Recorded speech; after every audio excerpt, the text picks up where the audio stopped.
بسم اللہ الرحمن الرحیم۔ شادی کی تقاریب یا کہیں پر کسی کا سفر پہ جانا وغیرہ، ان مواقع پر لوگ امام ضامن باندھتے ہیں۔ تو کیا امام ضامن باندھنے سے مراد یہ ہے کہ ہماری حفاظت ہوگی یا اس میں برکت ہوگی؟ کیا مراد ہے اس سے؟ خیر بہرحال یہ تو نہیں پتہ، لیکن اس کا نام بتاتا ہے امام ضامن۔ امام ضامن سے مراد یہ ہے کہ امام یعنی ذمہ دار ہو گئے، ٹھیک ہے؟ آپ کیا سمجھیں؟ امام ضامن، ٹھیک ہے؟ ضامن ضمانت سے ہے کہ جو آپ کی کوئی ضمانت دے کسی بھی کام کے لیے، جیسے شادی ہے تو شادی کی یعنی کامیابی کی ضمانت، یا نظر بد سے بچانے کی ضمانت، اسی طرح کی یعنی آپ قیاس اور خیال یا گمان رکھتے ہیں کہ اس سے ہمارا یہ یعنی بچاؤ ہو جائے گا۔ قرآن مجید میں اللہ تعالیٰ نے جگہ جگہ ایمان والوں کو فرمایا کہ ایمان والے اللہ پہ بھروسہ کریں، ٹھیک ہے؟ اور یہ چیزیں سنت سے ثابت نہیں ہیں، ٹھیک ہے؟ ہمیں کوئی بھی چیز جب ہم کرنے لگ جائیں تو ہمیں سب سے پہلے دیکھنا ہوتا ہے کہ رسول اللہ صلی اللہ علیہ وسلم کا حکم ہے، ٹھیک ہے؟ دین ہمارا کیا ہے؟ دین ہمارا یہی ہے نا کہ وہاں دیکھنا پڑے گا کہ جو ہمارے آخری نبی ہیں محمد رسول اللہ، ان کا حکم ہے، اگر ان کا حکم ہے تو لازمی بات ہے وہ کرنا تو پھر آپ کے لیے لازمی، ضروری، فرض، واجب کے درجے میں آتا ہے۔ لیکن اگر آپ صلی اللہ علیہ وسلم کا حکم نہیں آپ نے کیا ہے، تو اگر آپ نے کیا ہے تو پھر وہ بھی کچھ چند مخصوص کام جو آپ کے لیے خاص تھے اس کے علاوہ ہمارے لیے وہ بھی کرنا لازم ہو جاتے ہیں۔ لیکن آپ صلی اللہ علیہ وسلم نے نہ کیا ہو نہ حکم دیا ہو، پھر اگر صحابہ نے آپ کے سامنے کیا اور آپ نے خاموشی اختیار کی ہو، جس کو حدیث تقریری کہتے ہیں، تو پھر وہ بھی ٹھیک ہے کہ صحابہ نے کیا، آپ صلی اللہ علیہ وسلم نے کرنے دیا ان کو، ٹھیک ہے؟ اس کام کو قائم دائم برقرار رکھا۔ لیکن اگر ہمیں یہ چیزیں نہیں ملتی کہ نہ آپ صلی اللہ علیہ وسلم نے حکم دیا، نہ آپ نے کیا، نہ آپ کے سامنے کیا گیا تو آپ نے خاموشی اختیار کی، ایسا کچھ اگر نہیں ملتا تو اس کا مطلب ہے وہ کام ہم نے خود از خود جو ہے اس کو کسی قیاس کے تحت کسی وجہ سے ایجاد کر لیا ہے، یا اپنی من پسند خواہش کو تکمیل پہنچانے کے لیے اس کام کو ایجاد کر لیا، اور کہیں ادھر سے اس کو ہم جائز اور جواز کے درجے میں لے آئیں، تو وہ ایک الگ چیز ہے، ٹھیک ہے؟ لیکن ایک چیز ہے کہ جو قرآن و سنت کے خلاف ہے تو پھر ظاہر لازمی بات ہے کہ اس کی کوئی گنجائش ہی نہیں رہتی کہ وہ کام ہم کریں۔ تو اب یہ امام ضامن باندھنا، آپ اندازہ لگا سکتے ہیں کہ یہ کام کسی بھی صورت میں صحیح تو دور کی بات ہے، یہ کام دین میں آپ کے لیے جائز ہی نہیں ہو سکتا، ٹھیک ہے؟ جائز کے درجے میں بھی نہیں ہے، کیونکہ اللہ کے سوا نہ ہمیں کوئی کسی تکلیف سے بچا سکتا ہے، نہ ہی کوئی ہمیں کسی بھی خیر کی ضمانت دے سکتا ہے، نہ کوئی شر سے بچانے کی ضمانت دے سکتا ہے۔ اس طرح کے کام جناتوں میں ہوا کرتے تھے کہ جب وہ کہیں سفر پہ جاتے تھے تو اپنے جنوں میں سے کسی بڑے کی پناہ لیتے تھے اور کہتے تھے یعنی ہم جا رہے ہیں جیسے، تو تم اب ہمارے پیچھے ہمارے یعنی محافظ ہوگے، کیا ہوگے کیا نہیں، اس طرح کے قرآن و حدیث میں بیان موجود ہیں۔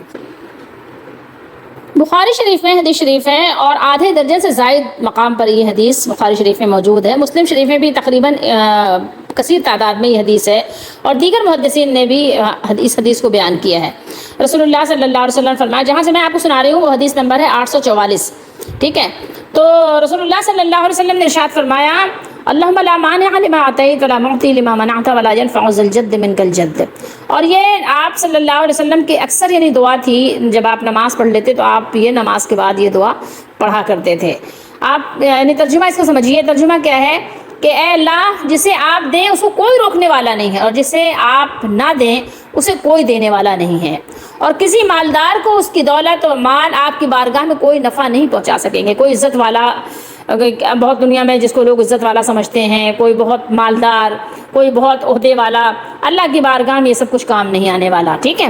تو یہ نبی کریم صلی اللہ علیہ وسلم کی دعا اکثر و بیشتر ہوتی تھی کہ اللہ تعالیٰ جسے دیں تو اس کو کوئی روک نہیں سکتا، اور اللہ تعالیٰ جسے نہ دیں اسے کوئی دلا نہیں سکتا۔ کوئی عزت دار، کوئی مالدار کی کوئی عزت داری، کوئی مالداری اللہ کی بارگاہ میں کچھ اسے یعنی فائدہ نہیں پہنچا سکتی اگر اللہ کو اس نے ناراض کر دیا ہے۔ اور حضرت معاویہ رضی اللہ تعالیٰ عنہ تو فرماتے ہیں کہ رسول اللہ صلی اللہ علیہ وسلم ہر فرض نماز کے بعد یہ دعا پڑھتے تھے۔ تو اس سے آپ اس دعا کا اندازہ لگا لیجئے کہ اللہ تعالیٰ اگر دینا نہیں چاہے تو کوئی پوری دنیا مل جائے کوئی نہیں دلا سکتا، اور اگر اللہ تعالیٰ دینا چاہے تو پوری دنیا روکنے پہ لگ جائے تو کوئی روک نہیں سکتی۔ یوسف علیہ السلام کو روکنے کے لیے کیا کچھ انتظام کیا، لیکن نہیں، اللہ نے جو دینا تھا وہ دے کے اللہ تعالیٰ نے ان کو نوازا۔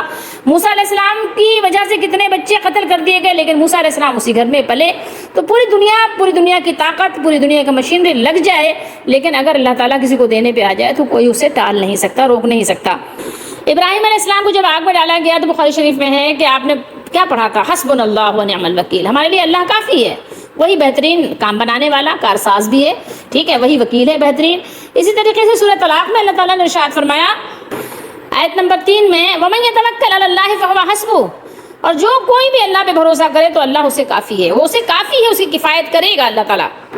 تو مسلمانوں کے لیے ضروری ہے، جس کا بھی اللہ پر ایمان ہے، آخرت پر ایمان ہے، مرنے کے بعد اٹھنے پر ایمان ہے، جس کا بھی ایمان ہے کہ اللہ تعالیٰ ہمارے تمام کاموں کو ملاحظہ کر رہے ہیں، اس شخص کے لیے ضروری ہے کہ غلط کام سے بچتے ہوئے حق پر قائم رہے اور اپنا معاملہ اور نفع اور نقصان اللہ کے سپرد کر دے، تو اللہ تعالیٰ اسے کافی ہو جائیں گے، کیونکہ ہر قسم کے ظاہری اور باطنی اسباب اللہ تعالیٰ کے ہاتھ میں ہیں، اس کے اختیار میں ہیں، جبکہ انسان کی نظر صرف کیا ہے، چند ظاہری اسباب تک محدود ہوتی ہے۔ انسان کے پاس کیا ہے، آپ خود تصور کر سکتے ہیں، اور اللہ تعالیٰ جس طرح چاہے اپنے ڈرنے والے کے لیے پریشانیوں سے نجات کی راہ پیدا کر سکتے ہیں، اور اللہ تعالیٰ ہر پریشانی اور تنگ دستی، ہر مشکل آزمائش کو دور کرنے کے لیے نئے اسباب بھی پیدا فرما سکتے ہیں۔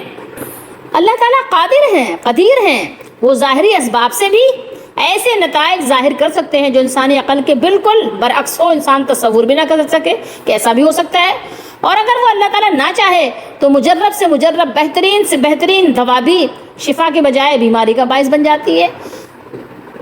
جیسے کہ کبھی کبھی شدید کھانسی میں آپ آئس کریم کھا لیتے ہیں، کلفی کھا لیتے ہیں اور آپ کی کھانسی ٹھیک ہو جاتی ہے۔